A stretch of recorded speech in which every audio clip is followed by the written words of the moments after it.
Hi guys, James at Rampant Lion Reviews again for you today with another beer review. For this one, we are going to stick to Sweden and we're going to return to a brewery that has featured on the channel a good number of times before. I've had some really nice beers from these guys over the years, and I would say that this brewery are best known for their kind of lighter, drinkable beers, if you like. I've not had too much other than that to come to think of it. But yeah, I've had some nice lager beers from these guys, some lighter golden ales, and also a few kind of light and drinkable sour beers. And I would say that that's where this brewery really has kind of found their niche, if you like. But the beer that we're going to have a look at today is a new version of one that we've had before, and it was a beer that I very much enjoyed. So I have to say, I'm curious to see how this one turns out. So let's see how we get on then. For this review, we are going to head up towards Stockholm once again, the Swedish capital, and we're having a look at yet another beer from Stockholm Brewing. So this particular beer is called the Italo Pils Extra. It comes in at 5.9% ABV, and as the name suggests, this one is an Italian style Pilsner.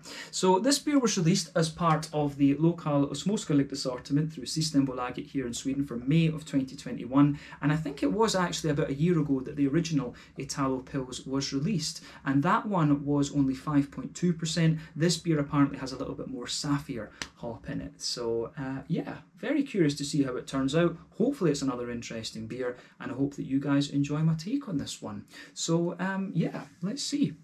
So, as always with my reviews then, I'll tell you a little bit about the brewery before we taste the beer. If you want to get straight to the tasting, just fast forward. All the usual links are in the video description below. That's the brewery website, the link to my other reviews that I've done from Stockholm Brewing Company before, and you will no doubt see more added to that list in the fairly near future. But there's all the usual social media down there. If you want to see more reviews, do please consider subscribing to the channel. The whole channel, of course, has a geography-based tagging system, so you can go into the homepage and search for beer based on country, city, state, county, province, prefecture, whatever it is you happen to be interested in. Do check out the playlists of beers from different countries. There is one there for all the Swedish beers that I've reviewed for you. That's constantly being added to. And as always, please do get in touch and let me know some of the other beers and breweries that you guys would like to see me review. It's always great to hear from you guys that are watching the videos, and the support that you show the channel is hugely appreciated. So anyway, on to my brewery notes then to tell you a little bit about Stockholm Brewing once again.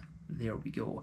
So, Stockholm Brewing, as the name suggests, and as I've told you, are based in Stockholm, the Swedish capital, and this company was founded back in 2012 by Niklas Jakobsson, Thomas Hallgren, and Niklas Lenkel. But these guys were also the first craft brewery in Sweden to open up a tasting bar at their brewery, so they played quite an instrumental role in getting the very strict Swedish alcohol laws changed. But over the following years, they kind of gradually scaled up their operations, and by 2016, they were producing around 150,000 litres of beer per year. And the brewery were originally based in the Söder area in Stockholm, but in 2018 they moved to a new place in an old brick house at Frihamn out to the east of the city, and they also had a restaurant there as well. But they had a collaboration with a small farm outside of Stockholm which was called the Karlshamra Trädgård, and a chunk of the things they were using in the restaurant were from there, and Agnes and Maurits, the farmers, were also involved in the restaurant as well. This part of the business went bust, unfortunately, but they have actually been starting to reopen this from what I understand. So yeah, I'm not sure how that's gone with the whole COVID-19 thing and stuff like that.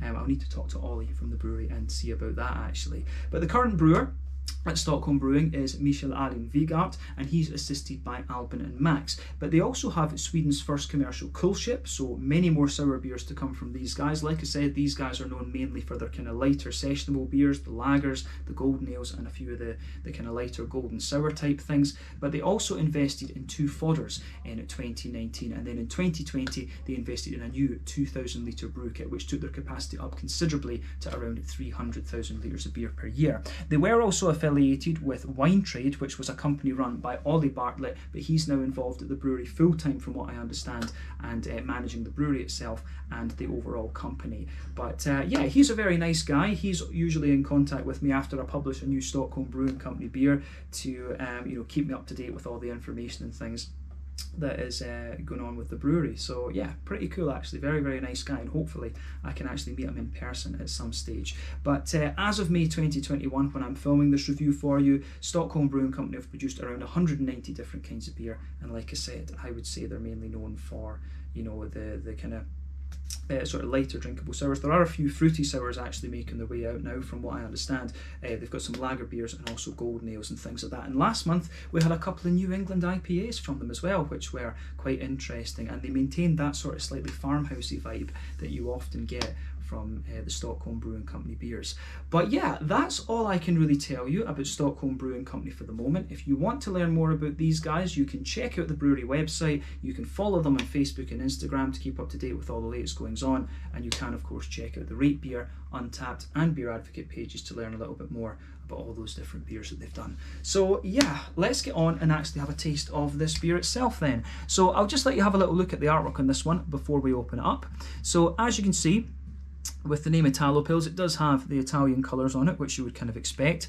But yeah, 5.9% Italian style Pilsner, this one. The original Italo Pils was brewed as a kind of tribute beer, if you like, to the Tipo Pils from Birrificio Italiano. And I think they were the ones who kind of created the sort of craft Italian Pilsner, if you like. Italian Pilsner lager beers always tend to be a little bit hoppier than their German counterparts and things like that. That's the thing I think that really distinguishes Italian beers a little bit more. It's just a little bit more kind of well, Italian lager beers, it kind of they've always got a little bit more kind of hoppy character to them, but this one is basically a slightly amped up version of the original Italo Pils that they did. This one comes in at 5.9%. It's got a little bit more sapphire hop in it. The original one, as I mentioned earlier, was 5.2% according to the notes that I have. So yeah, as you can see, 440ml can. This beer wasn't that expensive. I think it was about 35 Swedish krona. So that translates roughly to about €3.50, just a little bit more than £3 sterling, and maybe somewhere in the region of like $4.25 American, something like that, just to give you guys watching around the world a little bit of an insight into the price of this thing. So yeah, not bad at all for a nice lager beer, especially at 5.9%. So yeah, let's see how we get on with this one then. Let's get it out and we'll get on with the tasting then. So there we are. So I could have put this beer in my tankard, of course, but, you know, I just kind of thought I like drinking out of my tulip glass. You know, I maybe need to see about getting a specialist Pilsner glass, because I do enjoy a good Pilsner beer, of course. But I think that's enough of the beer out for the moment to have a proper look at it. I think there's about 3/4 of it in the glass at this point, and I'm just checking my OCD so that it'll be happy. I think that's about level with the camera. So yeah, there we go. So as you can see, and as you would expect then from a Pilsner beer, this one's poured a lovely, very bright golden colour. You can see this one is a little bit rich. I think this is definitely a little bit more kind of rich and darker compared to the original one. But I mean, if this is 5.9% and the original one was 5.2, that kind of makes sense. If you've got a little bit more malt in it, that the colour is a little bit more intense. Remember, the colour of your beer is dependent on 1, the type of malts that you use, 2, the length of your wort boil. The longer you boil the wort, the more the sugar is caramelised, thus you get a darker colour of beer. Barrel aging and adjuncts can also play a role in that, of course, but yeah, they you know, those factors are not at play in this one. But in the first instance, it is the type of malt that you use that determines this. But yeah, this beer, as you can see, when it poured, it had just under a finger of a solid head on it. I would say that it's quite a frothy head, but it was a little bit bumpy on the top, and I'd say it's actually more of a kind of creamy coloured head rather than a perfect white. It certainly does look a little bit more creamy. Overall, the beer has a little bit of a kind of natural haze to it. Let me just wipe away the condensation around the glass. Yeah, there's a little bit of a natural haze in there, which I think is kind of showing up on the camera quite well, actually. But yeah, in terms of a Pilsner, nothing particularly surprising about its appearance. Nice kind of rich yellow colour to it. So yeah, 1 or 2 big bubbles sticking towards the side of the glass, but yeah, a few little ones going up towards the bottom of the head there. But overall, nothing surprising about this appearance when you consider what style of beer this is. So yeah, let's take a closer look at the aroma then and just see how we get on. Curious about this beer for sure. Yeah, it smells very, very nice.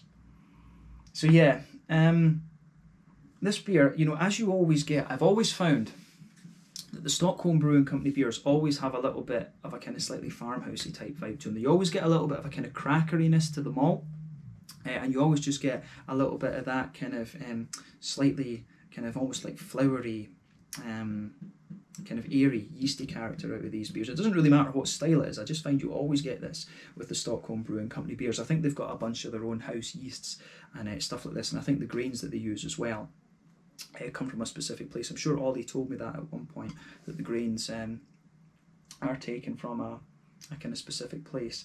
But yeah, it certainly smells very, very nice, this one, and you can tell kind of right away that it is a kind of authentic Stockholm Brewing Company beer. I like it when you find these little traits between breweries and stuff like this.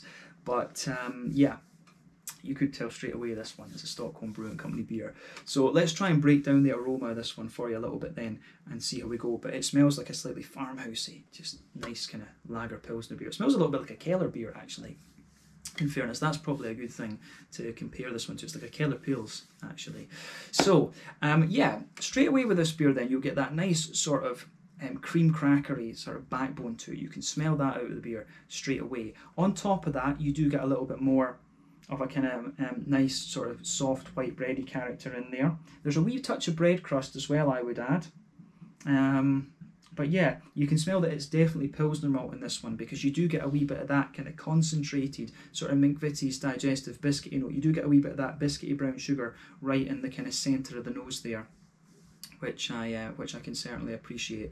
But you also get some of the more kind of grainy biscuity elements. It'll got a little bit of a lighter and grainier biscuity quality as well. So yeah, that's in the middle of your nose definitely. But you know, you can smell a little touch of woodiness to this one. That's another kind of element you often get from these Stockholm Brewing Company beers. They've always just got a little touch of woodiness to them, I find. So you do get a little bit of that in with the kind of crackery notes out of the beer as well. And at the back of the nose, there's just a wee touch of a kind of soft, kind of slightly bready, doughy kind of yeastiness out of it. So yeah, that's the signature Stockholm Brewing Company thing, absolutely. It must just be a combination, as I say, of the malts that they use and the, you know, just a combination of the malts and the yeasts that they're using. But I do like it.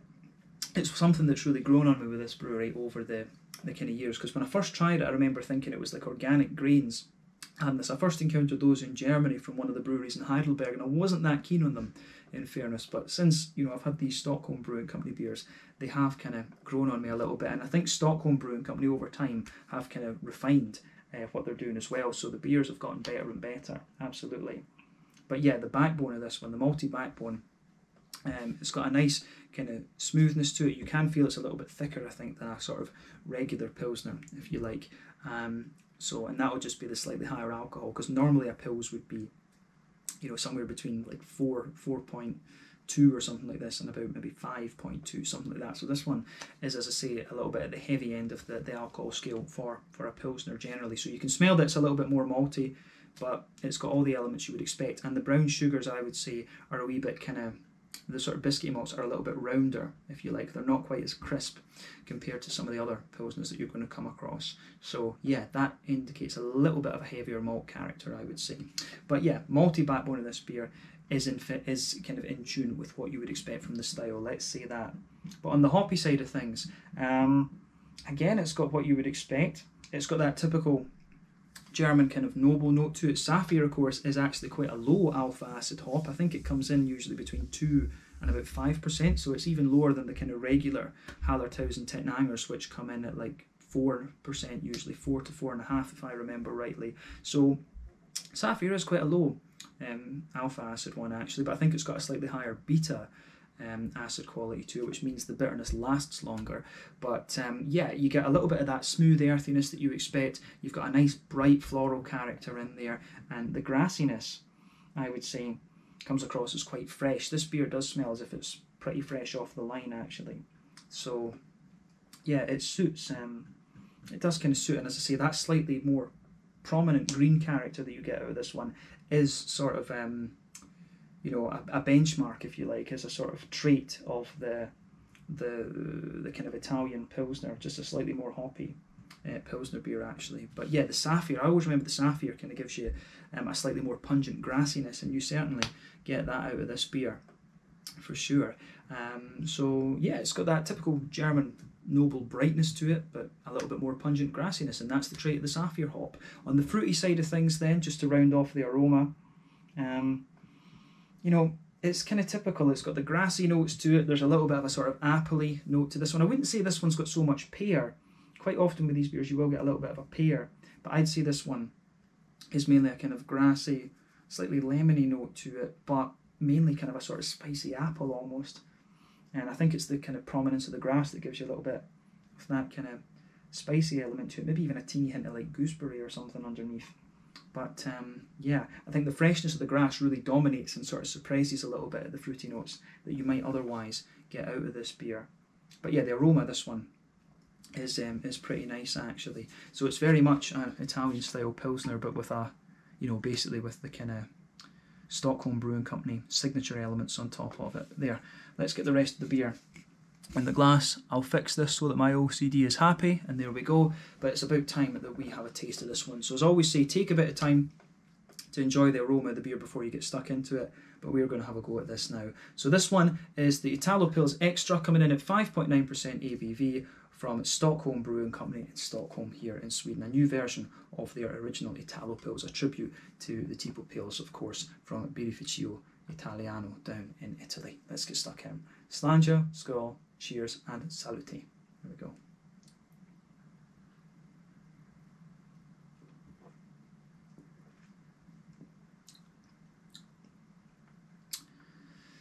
Yeah, that's pretty nice actually. It's a very, very smooth Pilsner, I have to say, this one.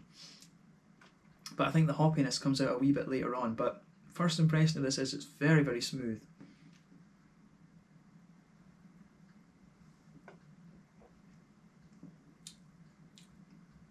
And I'll tell you something as well. This comes across as quite a bit more refined than some of the other lager beers that I've had from Stockholm Brewing before. Because yeah, the Italo Pils, the sort of farmhousey, grainy stuff was like quite prominent in it, and I think that maybe took away a little bit from the fact that it was a Pilsner beer in some ways. The rice lager that I had, when was that? Was that about January or so? The rice lager that I had, I thought, was really nicely done. You could see they were going in the right direction. This one seems a little bit more like the kind of finished article in a sense, but this is a very smooth lager beer actually. I think if I was tasting this blind, you know, I might suspect that this was some kind of Helles beer rather than a Pilsner.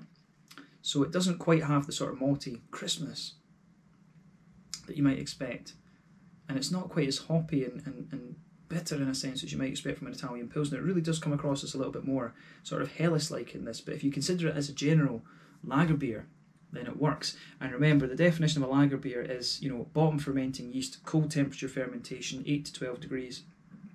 That's it. This beer, it's the smoothness of it really comes across as a little bit more like a kind of Helles, to be honest with you. But at the same time, I say that, it doesn't quite feel as, the Pilsner beer's just got a little bit of lightness in the mouthfeel, but this one has like the smoothness of a Helles, but it does have some elements of the lightness of a Pilsner.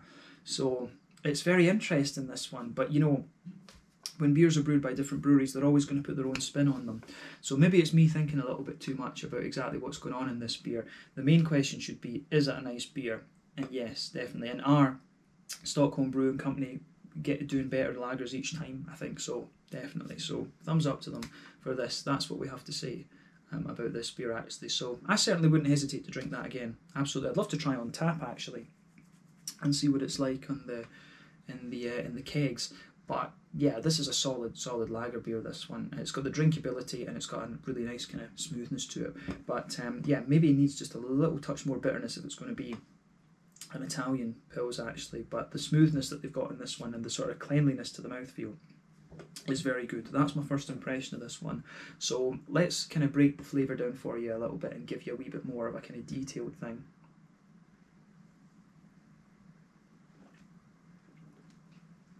And I would say that in the beginning with this beer, you do get the crispness and a bit of bite out of it that you would expect of a Pilsner. It's when you go into the aftertaste that this beer really kind of smoothens out a little bit more and feels a bit more like a Helles actually. There's nothing wrong with a good Helles either. I love a good Helles beer. But yeah, so straight away with this beer then you can feel that nice sort of smooth like white bready character that just goes right across the middle of your palate. As you progress further into the aftertaste, I think underneath that smooth sort of white bready note you start to get a little bit of that signature kind of Jacob's cream crackery thing out of the beer, and that's, as I say, a sort of signature trait of Stockholm Brewing Company. So that's forming the backbone of the beer, but it appears later on. Towards the front half of that middle third of your palate, you get a wee slight touch of a kind of woodiness to the beer also, so you can really pick that out of this one. as well. But the that's quite a minimal thing. But yeah, there is a very slight touch of woodiness there in the front half of that middle third of your tongue. But then on top of that, as I say, you've got a little bit of kind of Jacob's cream crackery note, and then the sort of smooth bready notes of the malt base in this one. But it certainly works pretty well. So on top of the bready kind of elements that you have in the back half, we'll come to that in a minute. If you go to either end of that middle third of your palate, you do get a little bit of a kind of bread crusty note out of this one. There is a wee bit more of a kind of grainy-ish bread crusty element. But on the back half of that middle third of your palate, it's got a little bit more of a kind of lagery crispness to it. You do get a wee bit more of the Pilsner malt coming out of this one, and that takes a little bit of time to develop. So this beer, in a sense, it might just take a little bit of time to kind of mellow out on the tongue. So that's worth noting as well. But yeah, if you go into the dead centre of your palate, you do get a wee bit of the kind of slightly concentrated brown sugary elements. So yeah.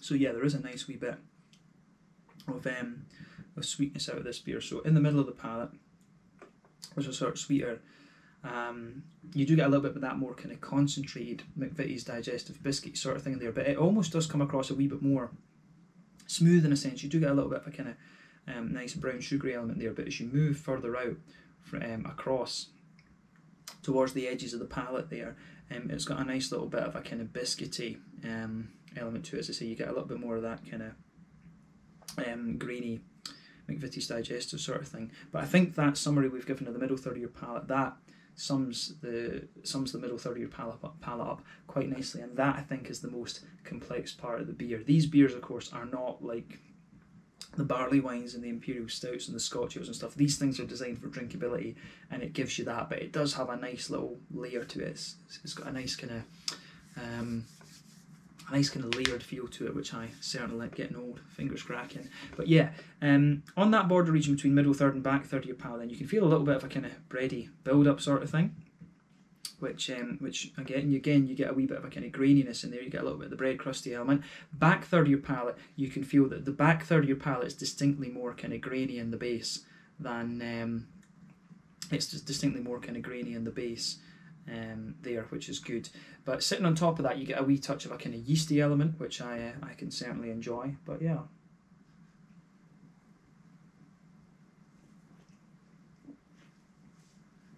So, on top of that, as I say, on top of the kind of more slightly grainy base you get, you can feel a little bit of the yeasty note coming out of the beer. And as I say, one of the traits of Stockholm Brewing Company is that their beers tend to be a little bit more yeasty, and I like that. It's really grown on me over the years that I've had these beers. So you can feel the flavour at the back of the beer is a little bit taller. So as you come further forward, it gradually condenses down a little bit. Then as you go into the middle third of your palate, condenses down quite a bit. Then the middle third of your palate, the flavours are a bit more kind of crushed together in a sense. But yeah, I certainly like that about this beer for sure. But on the back corners of the palate, definitely a nice little touch of earthiness in there. As you move further forward, you get a slight kind of herbal quality, but then very quickly it becomes, nice and floral actually. And the floral qualities do have just a little touch of a kind of bite to it as well. But then yeah, round the front curve of the tongue, you've got a little bit of a lighter kind of grassy note to it. And yeah, I think that works out pretty nicely in this beer as well. So yeah, like I say, the Sapphire hop for me always had a little bit more of a kind of pungent grassiness to it. The grassiness was always a little bit kind of more pungent than the sort of smoothness you get from the Hallertaus and the St. Angers, and that comes out in that front curve of the palate definitely. But yeah, it does, I think in fairness, the more you drink of this beer, you do get a wee bit more of the bitterness out of it, especially from that grassy side of the Sapphire. So maybe I made a criticism of this beer a little bit early. So yeah, that's an interesting point. Food for thought, definitely food for thought. But yeah, let's focus on the front third of your palate then and the fruity side of the beer to round off this little part. But yeah, border region between front third and middle third, again you get a little bit of a bready build up and a wee kind of bread crusty element there. And then the base of the front third of your palate, for me, it is a wee bit more of a kind of lighter kind of bready element to it. You get a wee bit of the cracker, the Jacob's cream cracker type thing out of in the base there as well. But sitting on top of that, you get that nice oily bubble where the fruity esters roll their way out of the beer. And this one is quite straight shooting in that sense too.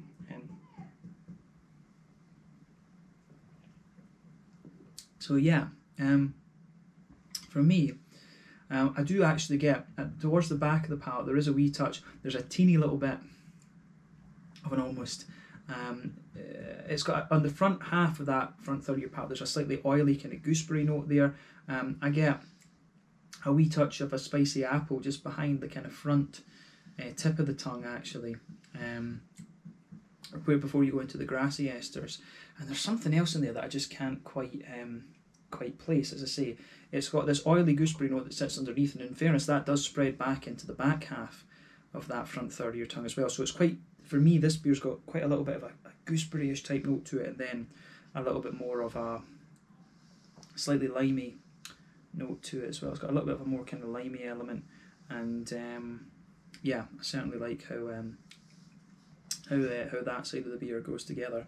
But yeah, the fruity side of the beer for me works very nicely. A little bit gooseberry-like, maybe even a little touch of lime, and I say a sort of kind of spicy appley note, particularly towards the very front tip of the tongue there too.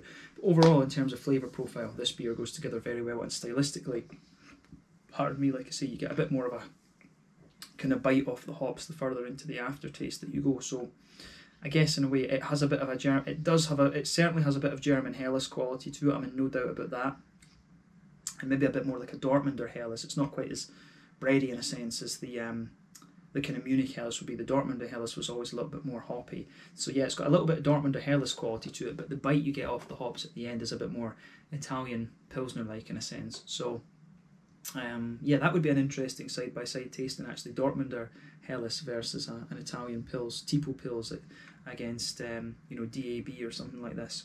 That could be something to think about. But anyway, yeah, it's a nice beer, this one. That's the main question. I like this. I wouldn't hesitate to drink it again, and I've been enjoying a lot of lager beers recently. But yeah, to round off the review with the mouthfeel then, this beer for me, definitely at the top end, light bodied. The carbonation is quite smooth. It's got a little touch of oiliness to it, but it still maintains that sort of Scandinavian cleanliness, if you like.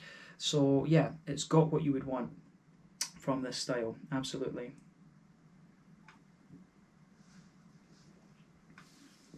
So, in terms of the kind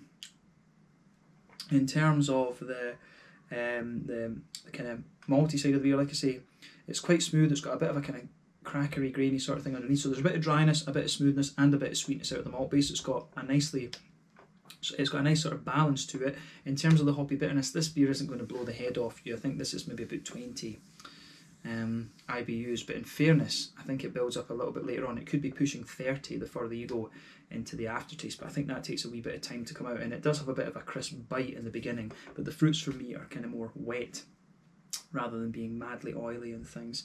But like I say, I like this one. I certainly wouldn't hesitate to drink that again. I do find this one a little bit kind of more smooth and refined compared to the original, but with a higher ABV to it, that kind of makes sense, to be quite honest with you. You will expect a little bit more of a malty smoothness to the beer. But yeah, thumbs up to Stockholm Brewing Company once again. I think they've pulled off a solid beer here with this one, and yeah, this is definitely worth going out of your way to have a look at if you're a fan of lager beers like me.